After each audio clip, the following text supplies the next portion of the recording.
সাবেক সেনাপ্রধান জেনারেল আজিজ আহমেদের বিরুদ্ধে নিষেধাজ্ঞা নিয়ে নিজেদের অবস্থান জানিয়েছে পেন্টাগন।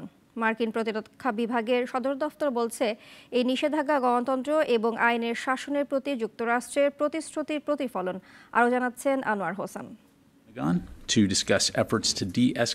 নিয়মিত ব্রিফিংয়ে পেন্টাগনের মুখপাত্র মেজর জেনারেল প্যাট রাইডার বক্তব্য রাখেন মঙ্গলবার। এক প্রশ্নের জবাবে বাংলাদেশে নেওয়া দুর্নীতি বিরোধী পদক্ষেপের প্রতি সমর্থনের কথাও জানিয়েছেন মার্কিন প্রতিরক্ষা দপ্তরটির মুখপাত্র।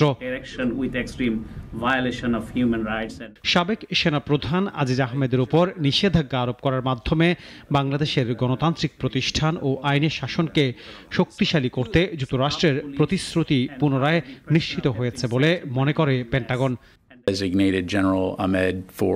বাংলাদেশের গণতান্ত্রিক প্রতিষ্ঠান ও আইনের শাসনকে শক্তিশালী করতে যুক্তরাষ্ট্রের যে প্রতিশ্রুতি তা এই নিষেধাজ্ঞা আরোপের মাধ্যমে পুনর্ব্যক্ত করা হয়েছে এবং বাংলাদেশে দুর্নীতি বিরোধী যেসব পদক্ষেপ নেওয়া হয়েছে তার প্রতি পেন্টাগনের সমর্থন রয়েছে। দুর্নীতিতে জড়িত থাকার অভিযোগে অবসরপ্রাপ্ত জেনারেল আজিজ আহমেদের উপর গত ২০ মে নিষেধাজ্ঞা আরোপের কথা জানায় যুক্তরাষ্ট্রের পররাষ্ট্র দপ্তর। নিষেধাজ্ঞা আরোপের পর পেন্টাগন কিভাবে বাংলাদেশের সঙ্গে সামরিক এবং নিরাপত্তা বিষয়ক অংশীদারিত্ব অব্যাহত রাখছে, এমন প্রশ্নের মুখোমুখি হতে হয় দপ্তরটির মুখপাত্রের। বাংলাদেশের সঙ্গে যুক্তরাষ্ট্রের ঘনিষ্ঠ দ্বিপক্ষীয় প্রতিরক্ষা সম্পর্ক রয়েছে। অবাধ এবং মুক্ত ইন্দো প্যাসিফিক অঞ্চল, সামুদ্রিক এবং আঞ্চলিক নিরাপত্তার মতো বিষয়ে দুই দেশের অভিন্ন স্বার্থ ও মূল্যবোধের ভিত্তিতে অংশীদারিত্ব রয়েছে।